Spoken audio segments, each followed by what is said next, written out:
اور میں آج کی گفتگو کی ابتدا ایک زید بخاری نے اپنی سرگزشت میں ایک آٹو بایوگرافی لکھی جو انہوں نے، اس کا نام بھی غالباً سرگزشت ہی تھا، تو اس میں انہوں نے یہ ایک واقعہ لکھا جو بہت قابل غور ہے کہ جس وقت سوسائٹیز ٹوٹنے، بننے اور پھر ٹوٹنے اور تباہ ہونے اور پھر دوبارہ اس میں سے جی اٹھنے کے پروسیس میں سے گزر رہی ہوتی ہیں، تو ان کے اندر کس کس طرح کا ہیومن سٹف، کس طرح کی سوچوں کے پروسیس میں سے گزر رہا ہوتا ہے۔ وہ کہتے ہیں جب پاکستان کی پارٹیشن بر صغیر پاک و ہند کی ہو گئی اور یہ فیصلہ ہو گیا کہ اب یہ فلاں فلاں ڈیٹ کو سب افسروں نے یا کس نے ادھر رہنا ہے، کس نے وہاں جانا ہے، تو ان دنوں وہ بمبے میں آل انڈیا ریڈیو کی اس کے اسٹیشن ڈائریکٹر تھے۔ تو وہاں اس دورانیے میں انہوں نے ایک واقعہ یہ کوٹ کیا کہ ان کا ایک درجہ چہارم کا یا جیسے پی اے ہوتے ہیں اس طرح کا ایک ان کا ملازم تھا، تو وہ یہ اپنے لیول کے افسروں میں بیٹھے بات کر رہے ہوتے تھے، تو وہ کہہ رہے ہوتے تھے کہ آپ رک جائیں، آپ یہیں رہیں، آپ یہاں ویل سیٹلڈ ہیں اور کوئی مسئلہ نہیں ہے آپ کے لیے۔ لیکن وہ ملازم جو ان کو چائے وغیرہ دینے والا تھا، وہ آئے، جب ان کو اکیلا دیکھے تو کہے صاحب آپ پاکستان چلے جائیں، آپ نہ یہاں رکیں۔ انہوں نے 2-3 دفعہ اس کو اگنور کیا، آخر کہتے ہیں بات سنو، میرا تمہارے ساتھ سلوک بھی اچھا، میں نے تم سے آج تک کبھی کوئی ایسی بات بھی نہیں کی ہے، تو یہ تم مجھے بار بار یہ کیوں کہتے ہو کہ آپ مطلب تمہیں کیا مسئلہ ہے میرے ساتھ؟ تو وہ کہتا ہے کہ سر یہ میں آپ کو نہیں بتا سکتا، لیکن آپ پاکستان چلے جائیں۔ خیر وہ کہتے ہیں اس کے بعد اور وجوہات کی بنیاد پر ان کا پاکستان آنا ہی ٹھہرا اور یہ آ بھی گئے، اور اس کے بعد ریڈیو پاکستان جب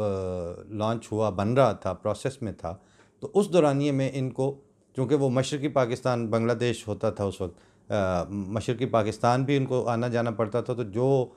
کراچی سے فلائٹس جاتی تھیں، کراچی کیپٹل تھا، وہ کلکتہ یا انڈیا کے کسی ایئرپورٹ سے ہو کے پھر وہاں سے آگے وہ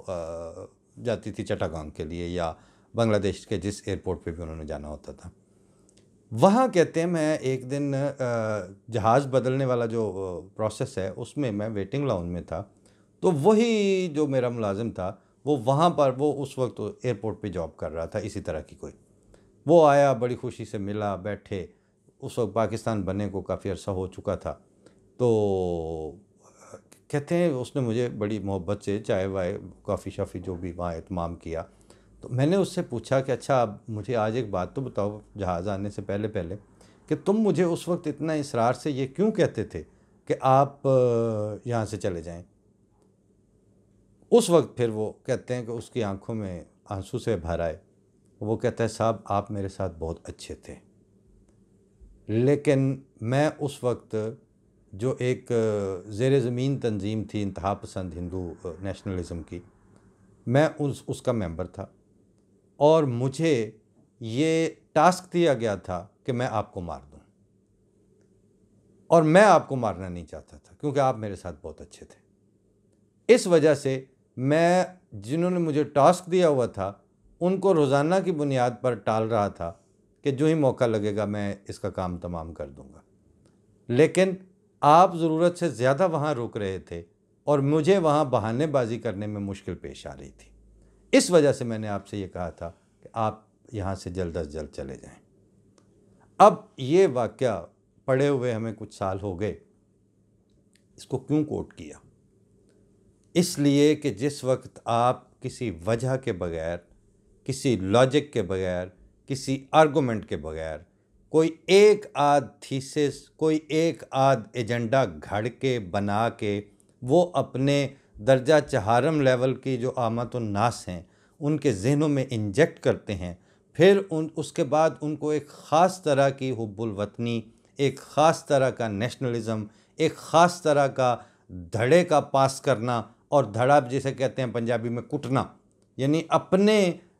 دھڑے کا ساتھ دینا ہے، یہ سوچے بغیر کہ آپ کا ضمیر آپ کو کیا کہہ رہا ہے، آپ کے انسانی اوصاف آپ سے کیا تقاضا کر رہے ہیں، ان ساری چیزوں کو اس وقت انسان ایک سائڈ پہ رکھ دیتے ہیں، اور وہ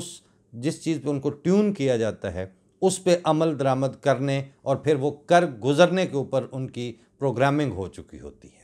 یہ وقت جب معاشروں پہ آ جاتے ہیں، اس وقت انسان کی فطرت صحیحہ، فطرت سلیم، اور اس میں جو انسانی اوصاف اور ایک دوسرے سے مرحمت اور رحم اور محبت کا سلوک کرنے کے جو صلاحیت ہے، وہ اس تعلیم، اس پروگرامنگ اور اس مسلسل بغض اور عناد کے اوپر انسانوں کو تیار کر دینا، ان کی ذہن سازی کر دینا جو ہے، وہ اس حد تک پہنچ چکا ہوتا ہے کہ اس کے بعد وہ وسیب، وہ رکھ رکھاؤ، وہ ایک دوسرے کی لحاظداری، وہ جس نے آپ کے ساتھ بھلا کیا ہوا ہے اس کا جوابی طور پر بھلا کرنا، اور وہ جیسے فرمان ہے کہ حل جزاء الاحسان الا الاحسان، یہ حل جزاء الاحسان، بعض فکرے یا بعض لائنیں اور اس کا جو بیان ہے وہ اتنا پیٹنٹ اور اتنا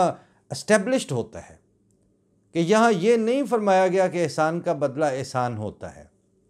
اس کو سوالیہ انداز میں اختیار کیا ہے کہ یہ بتاؤ کہ احسان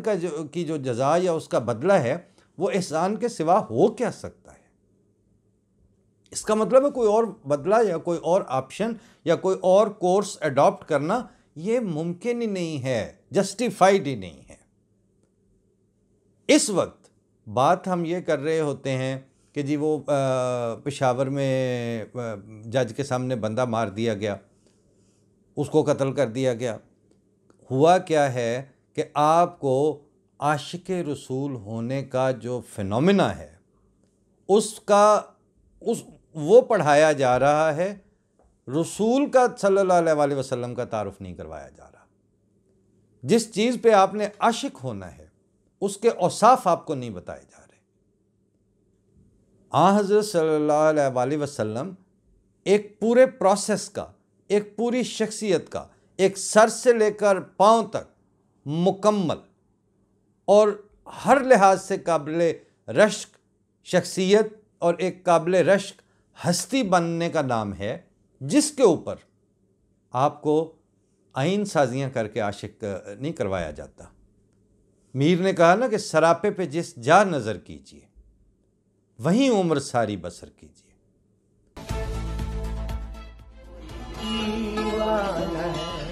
ایک پروانہ ہے، میں نے صبر